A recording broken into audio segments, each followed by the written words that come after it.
and welcome to Realeconomy. We're in Vienna to hear from Ukrainian refugees who are looking to find a job here. Ukrainians fleeing Russia's war in their country have the right to live and work in the EU for up to 3 years. But how difficult is it to find a job? And what does this new influx of refugees mean for Europe's workforce and economy? Coming up, Fanny Gore is hearing two women's stories. But first, here's your crash course with an overview. Since the beginning of Russia's war in Ukraine, more than 7 million Ukrainians have fled their country, although an estimated 2 million have returned home. Most are women and children. They have the right to live and work in the EU for up to 3 years, but face several difficulties finding employment. They can't always speak the language. They need to care for children. Their qualifications may not be recognised, and they may be suffering from severe trauma. To help, the EU is providing language courses and training, as well as Ukrainian language guidelines on how to access the job market. It's helping EU employers understand and recognise Ukrainian qualifications and has translated Europass, where users create a CV for use across Europe into Ukrainian. It's also launching an EU talent pool to match Ukrainian refugee skills with job vacancies. So what's it like trying to find work here in Austria? Fanny Gore has been finding out. Over 40,000 Ukrainian refugees are staying in Austria with their children. A temporary residence permit allows them to live and work in the country. What professional opportunities are there for these people, mainly women with children? And how is Austria helping them? I'm going to be meeting two Ukrainian refugees to tell me about their journey. We're heading to the south of the country, to the Carinthia region, known for its mountains and lakes. Back in Ukraine, Natalia was a beautician. When she arrived at a local refugee centre, hotel managers here offered her accommodation and a job. I really like the work here. We signed a contract until September. Then I will look at how the situation is developing in Ukraine. The tourism industry in Austria is booming, and since 2019, the number of job vacancies in the hospitality sector has doubled, with many employers unable to find staff. For manager Alexandra, offering available rooms and vacant positions to Ukrainian refugees for the summer season was an obvious choice.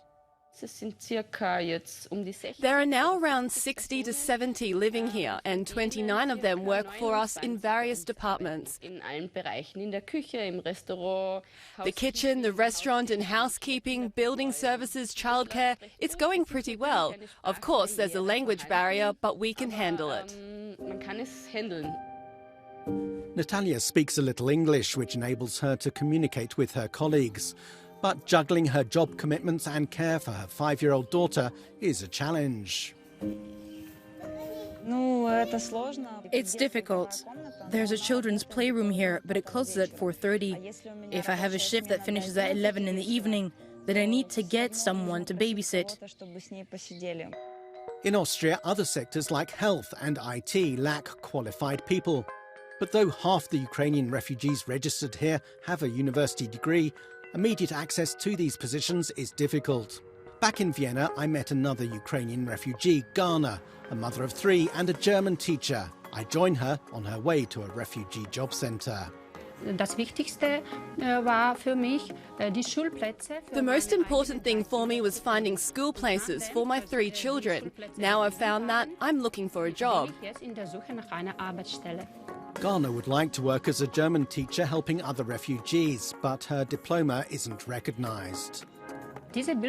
My educational documents have to be translated, legally acknowledged and recognised. It's a problem. It takes a long time. Staff at the job centre are helping Ghana with this process. We accompany them to appointments. We translate and help where necessary. The goal is to build a large network with all the involved partners so we can help as quickly as possible. In the meantime, Ghana, like other refugees registered in Austria, receives the minimum wage and health insurance. So how can Europe meet the challenge of successfully integrating Ukrainian refugees? I put the question to Sandra Leitner, a specialist in migratory movements. If it's only about the labour market integration, if we factor out cultural aspects, political backlash, we learned a lot, I think, from the previous waves in terms of what really is important to smoothen the transition into the labour market, and that's language, education, recognition of qualifications, and with all those elements in place, I think anyone can be welcome.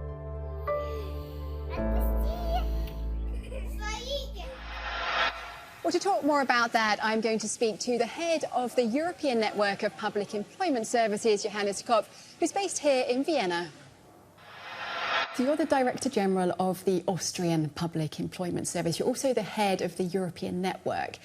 How are you handling this influx of Ukrainian refugees at a European level?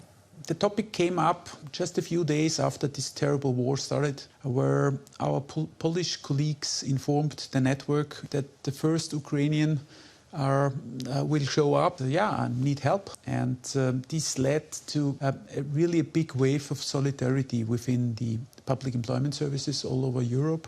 There are some states, Sweden, Germany, Austria also, of course, that have gained a lot of experience in the refugee crisis 2015, 16 and after. For instance, organize a process of the recognition of skills or how to organize